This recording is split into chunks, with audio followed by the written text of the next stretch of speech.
काही लोक 18 तास अभ्यास करतात तरी नापास होतात, काही लोक 4 तास करतात तरी गुणवत्तेत येतात. असं का होतं? कष्ट, ऊर्जा, वेळ आणि श्रम जितके जास्त खर्च कराल तितकं यश, असं गणित नाही. त्याचं तंत्र जुळायला हवं. ते तंत्र जुळलं की मग यश मिळतं. शत्रूचे 2 सैनिक पकडून नेपोलियनच्या समोर उभा केले. शत्रूचे आता नेपोलियन त्यांची गर्दन मारणार हे बऱ्यापैकी साऱ्यांना माहिती.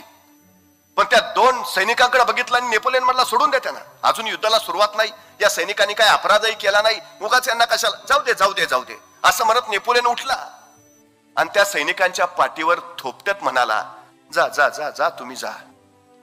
ते सैनिक निघून गेले आणि नेपोलियन आपल्या सेनापतीला बोलावलं. म्हटला, तू काही सैन्य घे आणि शत्रू सैन्यावर हल्ला करायला जा. हल्ला केल्यासारखं दाखव आणि अचानक शत्रूची भीती घेऊन तू पळून सुरवायला कर. तू भिवून पळतो हे बघितल्यावर शत्रू सैन्य तुझ्या पाठलागावर येईल, पळवत नाही पुढं. सेनापती म्हणला, ठीक आहे. सेनापतीला हे सांगितलं. नेपोलियननं दुसऱ्या सरदारला सांगितलं, आता हा आपला सेनापती त्या शत्रूला हल्ला करायला जाईल आणि भिवून आल्याचं नाटक करत पळवत पळवत नेईल. ज्यावेळी आपलं सैन्य त्याच्या पाठीमागं शत्रूचं सैन्य पाठलाग करत जाईल त्यावेळी तू मध्येच दबा धरून बस आणि पाठीमागून शत्रूच्या सैन्यावर गोळीबार कर. सरदार म्हटलं, ठीक आहे. नेपोलियननं सांगितल्यासारखं सेनापतीनं केलं. शत्रू सैन्यावर हल्ला करायला गेला, अचानक भिल्याचं नाटक केलं आणि सरळ वळाला आणि भिवून पळतोय असं दाखवलं. शत्रू सैन्य त्याच्या पाठलागावर पळत सुटलं. बघता बघता सेनापतीचं सैन्य पुढं, शत्रूचं सैन्य पाठीमागं. आणि ज्या सरदारला नेपोलियननं सांगितलेलं की दबा धरून बस, शत्रूचं सैन्य पुढे गेल्यावर तो बाहेर आला आणि पाठीमागून शत्रूच्या सैन्यावर तिने प्रचंड गोळ्यांचा वर्षाव केला. शत्रूचं सैन्य जागेवर पराभूत झालं, मरून पडलं. सेनापती नंतर नेपोलियनला म्हणाले, तुमचं हे युद्धतंत्र विलक्षण, तुमच्या या युद्धतंत्राच्या बळावर आज आपण जिंकलो. पण हे तुम्हाला सुचलं तसं पाठीमागून गोळ्यांचा वर्षाव करावा ते? नेपोलियन म्हणाला, सकाळी ज्यावेळी ते 2 सैनिक तुम्ही पकडून आणले होते त्या 2 सैनिकांच्या पाठीवर मी थोपटलं त्यावेळी माझ्या लक्षात आलं त्यांच्या फक्त छातीवर चिलकत आहे, पाठीवर नाही. यश मिळवायचं आहे ना, यश मिळवण्याचं तंत्र आत्मसात करावं लागेल, मग विजय मिळवता येतो. सगळ्यात महत्वाची गोष्ट आहे ती ही तंत्र. बाकी बाकी काही नाही लागत. हे तंत्र मिळवा, सगळ्यात महत्वाची गोष्ट. आणि त्याच्यानंतरची सगळ्यात महत्वाची गोष्ट आहे, यश आणि आपण यांच्यामध्ये फक्त भीती उभा असते, बाकी कुणीच नसतं. मग ती कारणं वगैरे निघतात ना सगळी, असं झालं तर ती फक्त सबबी आहेत. मुख्य कारण आहे भीती. या जगात ज्याला घाबरावं अशी दुसरी कुठलीच गोष्ट नाही. ह्या जगात घाबरण्यासारखी फक्त एकच गोष्ट आहे, भीती. आणि ती दुसऱ्या कोणाचीही नाही, आपल्या मनातली भीती. सगळ्यात महत्वाची गोष्ट. एखादी गोष्ट करायची आहे पण धाडस नसतं. धाडस नसणं म्हणजे भीती वाटणं. बरं, भीती फक्त अपयशाचीच असते असं नव्हे, बऱ्याचदा भीती यशाचीही वाटते. माझ्या एका मित्रानं प्रमोशनच नाकारलं. म्हटलं, का रे? नाही, प्रमोशन घेतल्यावर इंग्रजीत बोलायला लागेल. त्याला इंग्रजीची भीती, त्यांनी यशाचा मार्गच बंद करून टाकला. अपयशाची नाही, यशाची भीती असते.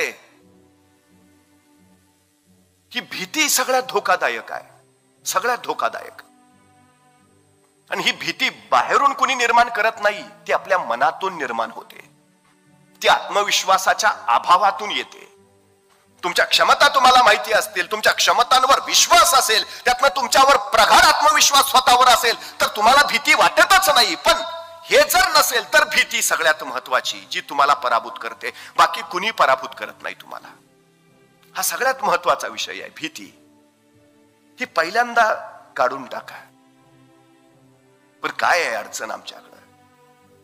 प्रेरणा देणारे, उत्साह वाढवणारे, म्हणजे आता हे वैभव परब, त्यांचे सहकारी अशी फार दुर्मिळ माणसं असतात. बरीच लोक जमेल का तुला? मला नाही वाटत. परीक्षा कोण देणार आहे? तू कशाला सांगतो? आपल्याला त्याच खरं वाटतं. खरंच नाही जमणार का?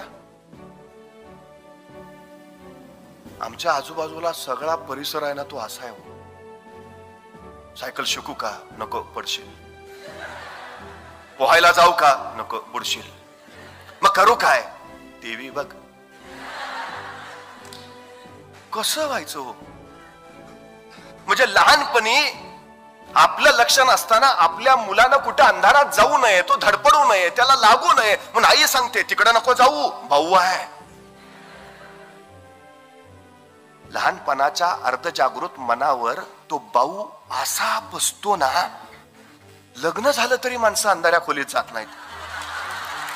दोष त्याचा नाही हो, लहानपणी त्याच्यावर जो संस्कार झालाय ना, अंधारात भाऊ असतो, तो जातच नाही.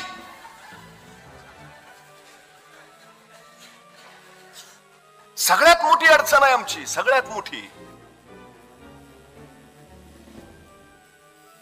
माणसं नकारात्मक ही भीती घालत राहतात, सतत सतत भीती घालत राहतात. आमच्या अर्धजागृत मनावर त्यातून परिणाम होतो. मग इंग्रजी ते अवघडच आहे. मग ते शारीरिक चाचणी ती तर फार कठीण आहे. मुलाखत बोलूच नको. मला गणितच कळत नाही. काय हा प्रकार काय आहे? मी वारंवार सांगतो, या नकारात्मकतेच्या वातावरणात अजिबात राहू नका, अजिबात नको. आणि भीती पहिली मनात आहे ना, ती काढून टाका. आम्ही काय करतो, संकट यायच्या आधीच त्या संकटाचं भयान काल्पनिक चित्र मनात रंगवत राहतो. आणि मग फार काहीतरी आता होणार, दबा धरून बसते भीती. प्रत्यक्षात ज्यावेळी संकट येतं, निघून जातं, काहीच होत नाही, मग आपलं उगाच टेन्शन घेतलं. अरे तू आधीच कशाला विचार करतो मग? म्हणजे पाठीशी आपल्याला बुडू देणार नाही असा प्रशिक्षक आहे, तरी पाण्यात पहिल्यांदा बुडी मारताना भीती वाटतेच. उडी टाळायचा आपण प्रयत्नही करतो, पण अशक्य झाल्यावर अखेर कोणीतरी ढकलल्यावर आपण पाण्यात पडतो. मग जीवाच्या आकांताला हातपाय मारायला सुरुवात करतो. श्वास घेता येत नाही, श्वासासाठी जीवघेणी धडपड चालू होते. पण स्वतःला वाचवण्यासाठी बघता बघता आपण त्या पाण्यावर स्वार व्हायचा बेफाम प्रयत्न करतो. आणि काही काळानंतर आपण त्या पाण्यावर अलवार स्वार होतो. हात चालवणं, पाय फिरवणं हे जमू लागतं. आणि आस्ते आस्ते पोहणं जमतं. नंतर उगाच घाबरलो होतो. तुम्ही पाण्याच्या भीतीवर विजय मिळवला म्हणून पोहणं शिकला, पण जर तुम्ही भीतीवर विजय मिळवला नसता तर आयुष्यभर ते पाणी तुम्हाला तुमच्या अपयशाच्या वाकुल्या दाखवत राहिलं असतं. आणि तुम्ही मरेपर्यंत सांगत राहता, मला कशाची भीती वाटत नाही, फक्त पाण्याची. का? पोहता येत नाही. तुम्हीच तुमचे अपयशाचे रस्ते तयार करून ठेवत असता. उडी मारत नाही तोपर्यंत भीती वाटते. एकदा पाण्यात पडला, गुदमरला की भीती निघून जाते. कुठल्याही क्षेत्रात जा, घुसा आधी, पडा. लांबून नाही कळत, दुरून डोंगर साजरे आपण म्हणतो, नाही जवळ जाऊन बघा काय आहे ते, मग कळत. ही भीती भीती भीती तशी तशी तयार होते आपल्या मनात. सगळ्यात मोठी गोष्ट आहे ती. एक गाव होतं, त्या गावाच्या बाहेर एक डोंगर होता, आणि त्या डोंगरावर आस्थागायत कुणी गेलंच नव्हतं. गावात वंदता अशी होती की जो कुणी त्या डोंगरावर जायचा प्रयत्न केला किंवा गेला, तो परत कधी आलाच नाही. त्यामुळे त्या डोंगराकडे कुणी फिरकायचंच नाही. लहानपणापासून त्या गावातल्या जन्माला येणाऱ्या प्रत्येक मुलांवर तोच संस्कार झाला, तिकडे जाऊ नको. तिकडे गेला की गेला, परत आलाच नाही. कायम जन्माला येणाऱ्या प्रत्येक पोराच्या मनात ती भीती तशीच होती. पण नवीन बंडखोर रक्ताचे काही तरुण मुलं देशाच्या स्वातंत्र्य दिवशी त्यांनी जसं ठरवलं काहीतरी वेगळी स्पर्धा करूया, आणि त्यांनी स्पर्धा काय ठरवली, त्या गावाबाहेरच्या त्या डोंगरावर जो कोणी जाईल त्याला 1 लाख रुपयाचं पारितोषिक देण्यात येईल. विलक्षण स्पर्धा होती. ती स्पर्धा ऐकली तशी सगळी जुनी जाणती मंडळी एकत्र आली, पंचायत बसली, काय तरी काय काढलंय, कशाला नको ते उद्योग, कशाला विषयाची परीक्षा, आतापर्यंत कुणी गेलं नाही, गेला तो परत आला नाही, अजिबात काही नाही. सगळ्यांनी कडकडून विरोध केला. पण हे बंडखोर रक्ताचे ऐकेच नाहीत. काय झालं तरी होऊ द्या, पण ही स्पर्धा होणार. अखेर स्पर्धेचा दिवस उजाडला. ज्येष्ठ जाणती माणसं सांगतात, अरे नका रे करू असलं काहीतरी, कशाला उगाच विषयाची परीक्षा घेताय, अरे तिकडे गेलाय तो परत नाही आला, चांगलं आयुष्य जगताय का कशासाठी. पोरं ऐकायच्या मानसिकतेतच नव्हती. मग प्रत्येक आई बापानं आपल्या पोराला समजवायला सुरुवात केली, नको रे बाबा, नाही शिकला तरी चालेल, नको जाऊ, आम्ही पोचतो तुला. आई म्हणलंय का भरती झालाच पाहिजे, चालेल नाही झाला तरी, पण तिकडं नको जाऊ. सगळ्यांनी आपापली पोरं बाळ जेवढी समजवली. कसे बसे 5 लोक त्या स्पर्धेत भाग घ्यायला तयार झाले. 5 तरुणांनी भाग घेतला. स्पर्धा सुरू झाली तरी काय ज्येष्ठ जाणती माणसं सांगतायत, नका जाऊ, विषयाची परीक्षा घेऊ नका, तिकडे जो गेलाय तो परत आला नाही, उगाच नका हे करू. पण नाही ऐकलं. ती स्पर्धा चालू झाली. 5 जण त्या डोंगरावर चालायला सुरुवात केली, चढायला सुरुवात केली. खालून आरोळे येत आहेत, आवाज येतोय, परत या, नका विषयाची परीक्षा घेऊ, माघारी फिरा. मुलं पुढं निघाली. अचानक खालून परत गलका ऐकू आला, अरे ऐका, आत्ताच परत फिरा, अजून वेळ गेलेली नाही, माघारा या. त्यांचा तो आवाज ऐकला आणि शेवटचा 5वा शेजारच्याला म्हटला, खरंच असेल का असं? नाही, एवढे सगळे सांगतात म्हटल्यावर मग काय करूया, राहू दे. खालून खूपच आवाज येतोय, काहीतरी असल्याशिवाय माणसं असं सांगणार नाहीत.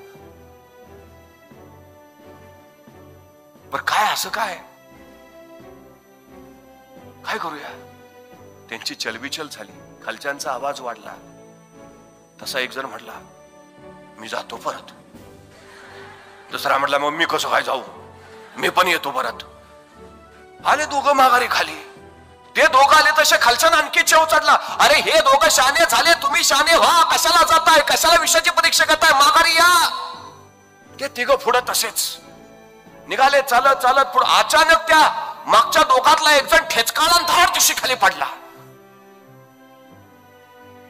कसा बसा अंग झाडत उठून उभा राहिला. दुसऱ्याने विचारलं, काय झालं रे? काय कळलंच नाही रे. अचानक मागून कोणतं ढकलल्यागत झालं. अरे पण आपल्या मागं कोणच नाही. हो पण खोटं सांगतोय का? खरंच तर. पण मी नेहमी खाली बघून चालतो. पण दगड पण नाही तिथं. ठेच लागायचं कारण काय? एकदम असं कोणतरी जोरात ढकलल्यागत झालं. तुला काय म्हणायचंय? काहीतरी आहे राव. आतापर्यंत कधी असं ठेचकाळू नाही आणि एवढा खाली बघून चाललोय. आहे मग नको बाबा, जाऊ माघारी. ते दोघं सुद्धा त्या भीतीनं माघारी गेले. खालच्या लोकांना आणखी आनंद झाला. आता एक जणच निघालाय वर. लोक त्याला हाका मारायला लागले, परत ये परत ये परत ये. पण या पठ्ठ्याचं लक्ष नाही. त्याचं आपलं सरळ चालणं, आपल्या ध्येयाच्या दिशेनं चालणं. चालतोय ना अखेर तो त्या डोंगरावर पोहोचला. स्वतःच्या हातातला ध्वजने त्या डोंगराच्या शिखरावर लावला आणि खाली हात फैलावत जिंकलो असं त्याने अभिवादन केलं. तो डोंगरावर पोहोचलाय. खालच्या लोकांनी बघितलं आणि एकच हल्ला कल्लोळ करायला सुरुवात केली आणि असंख्य माणसं त्याला वर आणायला धावत त्या डोंगराकडे निघाली. आतापर्यंत जे कुणाला जमलं नव्हतं ते यांनी साधलं. आतापर्यंत कुणी त्या डोंगरावर पोहोचला नव्हतं, तो हा पोहोचला. विलक्षण यश मिळवलं. सगळं कौतुक करायला झेपावले. तोही वरून खाली आला. अर्ध्या वाटेतच त्याला लोकांनी अगदी खांद्यावर उचलून घेतलं. वाजत गाजत मिरवणूक चाललीये. अवघा आनंद कल्लोळ, हल्ल कल्लोळ चाललाय. जिंकला. 1 लाखाचं पारितोषिक जिंकलं. एक म्हातारा मात्र त्या गर्दीत न त्या जिंकलेल्या पोराला सारखा विचारतोय, अरे पण तुला जमलं कसं? सगळी माघारी आला, तू कसं काय नाही आला? आतापर्यंत कुणीच गेलं नव्हतं, तू कसं काय गेला? आतापर्यंत कुणी गेलेला परत आला नव्हता, तो कसं काय आला? तो म्हातारा काय प्रश्न विचारायचं थांबे ना. तो काही थांबेच ना म्हणल्यावर ज्याने खांद्यावर घेतलेला तो त्याला म्हटला, कुणाला विचारताय? अरे ह्यालाच ना जिंकलाय तो, कसा काय जिंकला? याला विचारून काय उपयोग आहे का? का बाहेर आहे?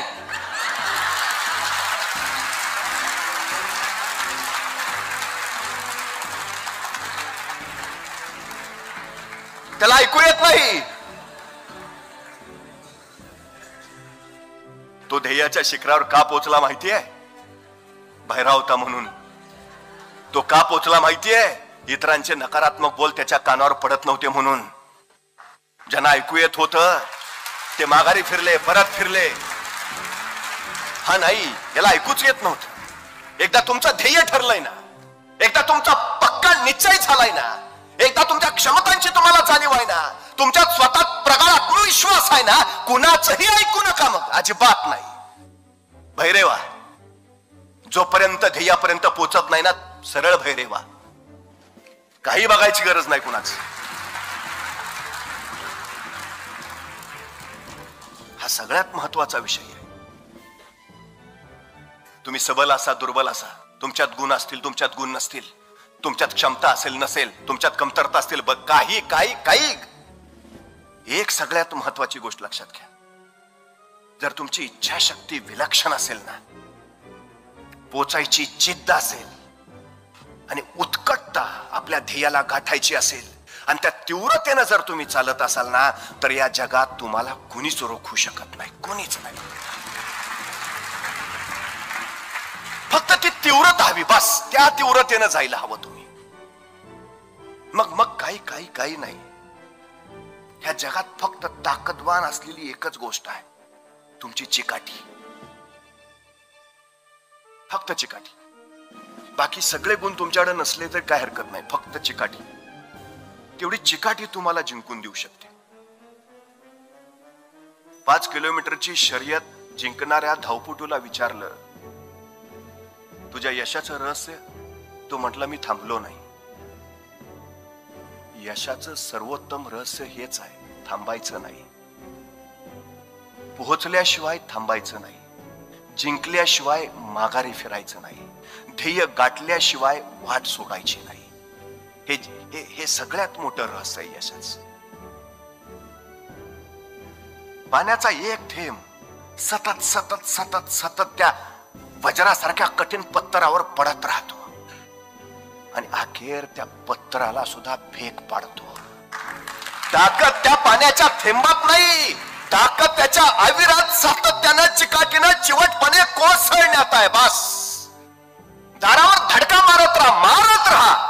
एकतर दार उघडेल तरी, नाहीतर मोडून पडेल तरी, कारण दाराच्या पलीकडे स्वागताला यश उभा आहे. सातत्य सातत्य सातत्य हवंय. फक्त एक गोष्ट लक्षात घ्या,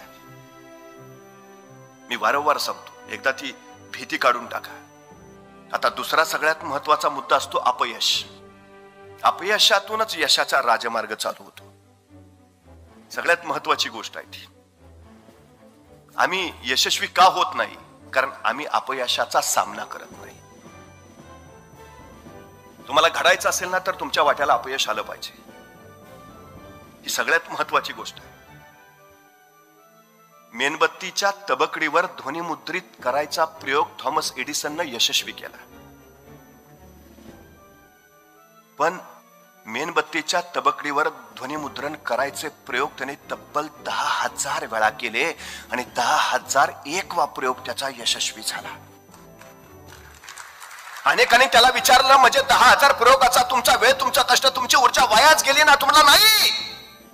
त्या 10,000 प्रयोगानेच मला शिकवलं यशस्वी तबकडी कशी तयार करायची. मला आलेलं प्रत्येक अपयश माझी चूक दाखवून गेलं. मला आलेलं प्रत्येक अपयश कसं योग्य जायचं ते मला दाखवत राहिलं. मला आलं अपयश, माझ्यातल्या क्षमता कुठल्या जास्त आहेत आणि कुठल्या कमी आहेत हे सांगणारं ठरलं. मला आलेलं अपयश मी अचूक आणि परिपूर्ण कसा बनवू शकतो हे सांगणारं ठरलं. अपयशानंच मला घडवलं, यशानं नाही. अपयश जर आलं नसतं तर मी घडलोच नसतो. एडिसन सांगतोय. माणसं कुठली पुढे गेली? काही भारतीय पत्रकारांचं पथक जपानला गेलं होतं. ज्या हिरोशिमा नागासाकीवर अणुबॉम्बस्फोट झाले त्या शहरांचं, तिथल्या वास्तूंचं निरीक्षण करत ते भारतीय पत्रकारांचं पथक फिरत होतं. त्यांच्या सोबत गाईड होता, तो माहिती देत होता.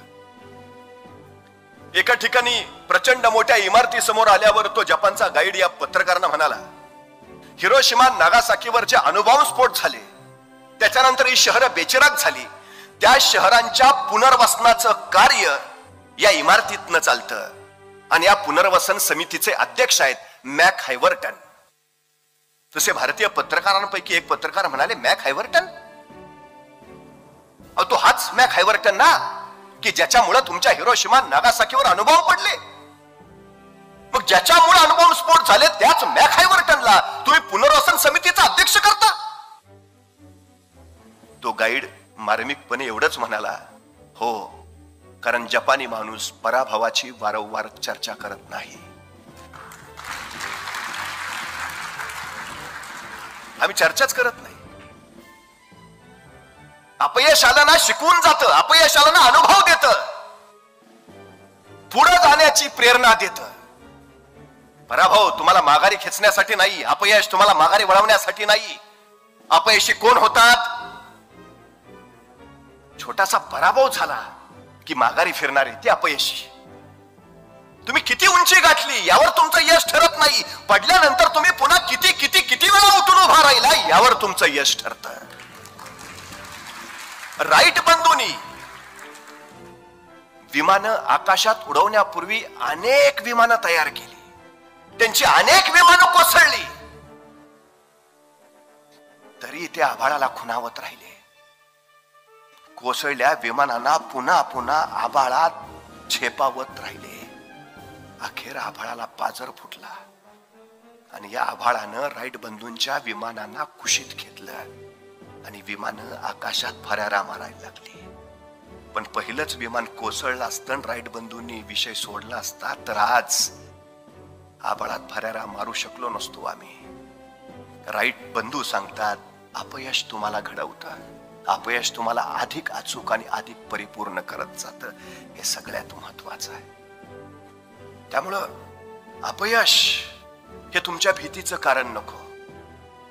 अपयशासारखा दुसरा गुरु नाही, हे सगळ्यात महत्वाचं आहे.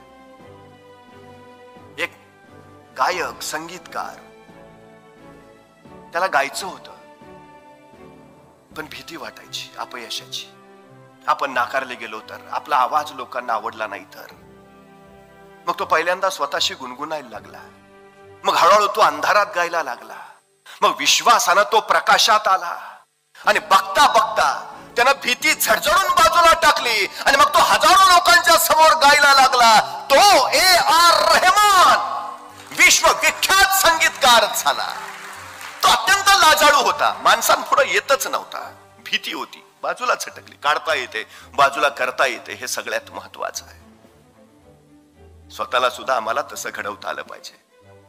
भीती भीती सगळं बाजूला काढत पुढे जाता आलं पाहिजे, तर निश्चितपणे आम्ही यशाचा तो डोलारा उभा करू. आम्हाला हवं ते आम्ही मिळवू, ही सगळ्यात महत्वाची गोष्ट आहे. खर तर आपण ज्या क्षेत्रामध्ये आहात, जे घडू पाहत आहात, त्या सगळ्याला फक्त एक नियम लागू पडतो. तुम्ही मेहनत किती करता. तुमची जेवढी मेहनत जास्त तेवढं तुमचं यश जास्त. तुम्ही अपयशी झाला याचा अर्थ असा नव्हे की तुम्ही यशाला पात्र नाही. याचा अर्थ असा आहे की तुम्ही कुठंतरी प्रयत्न करण्यात कमी पडता आहात, हा आहे. त्या कमतरता बलस्थानात परावर्तित करता यायला हव्यात. जेवढी मेहनत जास्त तितकं यश मोठं. तुम्हाला या सृष्टीत काहीच फुकट मिळत नाही. प्रत्येक गोष्टीची किंमत चुकवावीच लागते. काय व्हायचंय तुम्हाला, काही हवं असेल तर काही द्यावंच लागेल. ही किंमत पैशाच्या स्वरूपात नाही, ही किंमत कष्टाच्या स्वरूपात, ही किंमत ऊर्जेच्या स्वरूपात, ही किंमत व्यासंगाच्या स्वरूपात, ही किंमत संशोधनाच्या स्वरूपात द्यावीच लागेल. तुम्ही जितकं पेरता तितकंच उगवेल. अधिक उगवणार नाही. त्यामुळे किती यश हवंय तुम्हाला हे जगावर नाही, तुमच्यावर अवलंबून आहे. किती मेहनत करता तुम्ही हे तुमच्यावर आहे. दगडाला माहिती आहे आपल्यातनं सुंदर मूर्ती घडायची असेल तर आपल्याला घाव सोसायचे कष्ट भोगावेच लागतील. आणि मूर्तिकाराला माहिती आहे दगडातनं जर आपल्याला मूर्ती तयार करायची असेल तर आपल्याला दगडावर घाव घालायचे कष्ट करावेच लागतील. तुम्ही मूर्ती असा अथवा मूर्तिकार असा, तुम्हाला कष्ट झेलावेच लागतील आणि कष्ट करावेच लागतील. ही सगळ्यात महत्वाची गोष्ट आहे. तुम्ही किती कष्ट कराल त्याच्यावर तुमचं यश अवलंबून आहे. हा सगळ्यात महत्वाचा भाग. फक्त एकच सांगतो, या जगात अशक्य काही नाही, अजिबात नाही. नेपोलियन प्रत्येक युद्धात यशस्वी झाला याचं एकच कारण त्याची द्विधा मनस्थिती कधीच झाली नाही. तो पहिल्यांदा लक्ष निश्चित करायचा आणि निशाण्यावर वार करायचा, बाकी विषयच नाही. ठरवलं बस केलं, बाकी विषय नाही. तुमचं ध्येय तुमच्या समोर आहे, भरती जवळ आहे. तुम्हाला फक्त जे करता येतंय ते करायचंय. चिकाटीनं, व्यासंगानं, कष्टानं, बुद्धीनं, कौशल्यानं, क्षमतेनं, विश्वासानं, आत्मविश्वासानं, निर्भयतेनं यश आपोआप तुम्हाला मिळेल. असं काहीच नाही की जे करता येत नाही. असं काहीच नाही जे मिळवता येत नाही. असं काहीच नाही जे वाटतंय पण होता येत नाही. सगळं करता येतं, सगळं होता येतं, सगळं बनता येतं, सगळं घडवता येतं. फक्त आपल्या हातात ते असतं. त्यामुळे मला निश्चित खात्री आहे राष्ट्रसेवेचं, राष्ट्रभक्तीचं, कायदा सुव्यवस्थेचं आणि सर्वसामान्यांच्या रक्षणाचं ब्रीद घेऊन चाललेलं पोलीस खातं, तुम्ही एका ध्येयानं, एका उद्देशानं त्या क्षेत्रात जाऊ इच्छित आहात. निश्चितपणे आपल्या सगळ्यांना त्यासाठी मी मनपूर्वक शुभेच्छा देतो. फक्त एकच गोष्ट, बुलढाणा जिल्ह्यात मेहकर गाव नावाचं गाव आहे. त्या गावात एक 66 वर्षाची माऊली होती जिचं नाव होतं लता भगवान करे. 3 मुली आणि 70 गाठलेला नवरा. मुलींची लग्न झालेली. आतापर्यंत कमावलेला सगळा पैसा अडका त्या मुलींच्या लग्नात खर्च झालेला. आता नवरा बायको दोघं दुसऱ्याच्या शेतात राबायचे, काबाड कष्ट करायचे आणि 2 वेळचं अन्न स्वतःच्या आयुष्यासाठी कमवायचे. घर गरिबीचं, उशाशी दुःख फक्त. अशा अवस्थेत नवरा अचानक आजारी पडला. अचानक सगळं घर विलक्षण कोमेसल्यासारखं झालं. त्या 66 वर्षाच्या माऊलीला काही कळेना काय करावं. ती नवऱ्याला दवाखान्यात नेलं. डॉक्टरांनी तपासण्या केल्या, प्राथमिक औषधं दिली, पण फरक काहीच पडेना. पुन्हा डॉक्टरांकडे गेली. डॉक्टरांनी सल्ला दिला चांगल्या हॉस्पिटलमध्ये न्यावं लागेल. कुठं? बारामतीला घेऊन जा. या माऊलीला काही कळेना. आपलं घर गरिबीचं, पोटाची खळगी कशी बशी भरतो आपण. नवऱ्याच्या उपचारासाठी, इलाजासाठी पैसे आणावे कुठून? काय करावं? 4 घरात केली, नातेवाईकांचे उमरे झिंजवले, जेवढे जमतील तेवढे पैसे गोळा केले, नवऱ्याला घेतलं आणि बारामतीचं हॉस्पिटल गाठलं. तपासणी झाली. नवरा वाचला पाहिजे. आयुष्यभर राबलाय, कुटुंबासाठी झटलाय, वाचला पाहिजे. 66 वर्षाची माऊली आपल्या नवऱ्यासाठी बेभानपणे प्रयत्न करते. तपासणी झाल्यावर डॉक्टरांनी सांगितलं MRI स्कॅन करावा लागेल. तिने दबकत विचारलं खर्च किती येईल. डॉक्टरांनी खर्च सांगितला आणि तिच्या डोळ्यापुढे दिवसा काजवायचं बघलं. कुठून आणावे पैसे? कुठून? तिला काही कळेच ना. गरीबाला जगण्याचा अधिकारच नाही का? उपचाराअभावी गरीबानं मरूनच जावं का? आतल्या आत घुसमटत राहिली. दवाखान्यातल्या बाहेरच्या बाकड्यावर येऊन मान खाली घालून बसली. काही क्षणानंतर इकडे तिकडे बघितलं, त्याच बाकड्यावर एक वृत्तपत्र पडलं होतं आणि त्या वृत्तपत्रावर मोठ्या अक्षरात लिहिलं होतं, बारामती मॅरेथॉन. बक्षिसाची रक्कम तिनं वाचली आणि तिचे डोळे चमकले. समोर ग्रहस्थाला त्याला विचारलं, ही काय मॅरेथॉन म्हणजे? अहो, धावण्याची शर्यत. मला भाग घेता येईल? तो गृहस्थ या माऊलीकडे बघत राहिला. ती बातमी त्याने एकदा वाचली. म्हटला, हो, घेता येईल, सगळ्यांसाठी खुली आहे.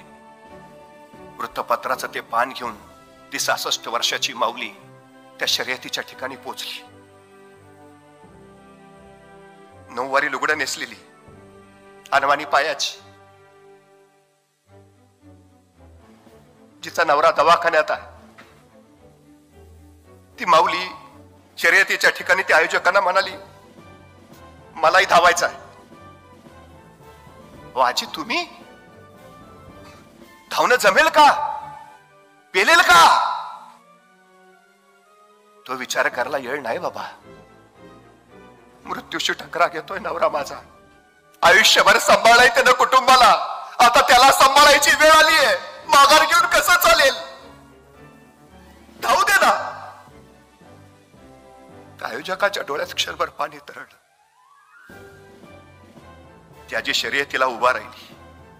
आजूबाजूला स्पोर्ट शूज घातलेले, रोज कसून सराव करणारे, स्टेडियम मध्ये पळणारे, आहार विहार भक्कम असणारे असे कसलेले धावपटू. आणि त्यांच्या रांगेत उभा आहे 66 वर्षाची, नऊवारी नेसलेली, अडवाणी पायाची ही लता भगवान करे. शर्यत सुरू झाली आणि ती बेबापपणे पळायला लागली. आजूबाजूला तिचं लक्षच नव्हतं. तिला फक्त प्रत्येक पावलागणिक आपण नवऱ्याला वाचवण्याच्या जवळ जातो एवढाच भास होता. नवरा वाचवायचा असेल, नवरा जगवायचा असेल तर मला पळायलाच पाहिजे, मला जिंकलंच पाहिजे, मला बक्षिसाची रक्कम घेतलीच पाहिजे. तिच्या डोळ्यापुढे दुसरा ध्यास नव्हता. तिचा श्वास पूर्णकृत झाला होता. ती फक्त धावत होती. पायाला खडे टोचतायत, लक्ष नाही. वरनं पदर उडतोय, तिने दातात धरला. जीवाच्या आकांताने पळतीये, बेभानपणे पळतीये. नवरा वाचवायचा बस. तिचा ध्यास हाच तिचा श्वास झाला आणि तिने शेवटचं पाऊल टाकलं आणि चोहो बाजूनी टाळ्यांचा प्रचंड कडकडाट उठला. 66 वर्षाच्या माऊलीनं ती 3 किलोमीटरची बारामती मॅरेथॉन जिंकली. अनेकांना आनंद झाला. तिच्या जिद्दीचा, तिच्या विलक्षण चिकाटीचा, तिच्या ध्यासाचा, जिंकण्याच्या तिच्या तीव्रतेचा. तिला आनंद फक्त एवढाच होता, आता नवरा वाचेल माझा. त्या लताबाईंना जेवढ्या तीव्रतेनं जिंकण्याची गरज वाटली ना, त्या तीव्रतेनं ज्यावेळी तुम्हाला गरज वाटेल त्यावेळी तुमच्या अंगावर वर्दी असेल.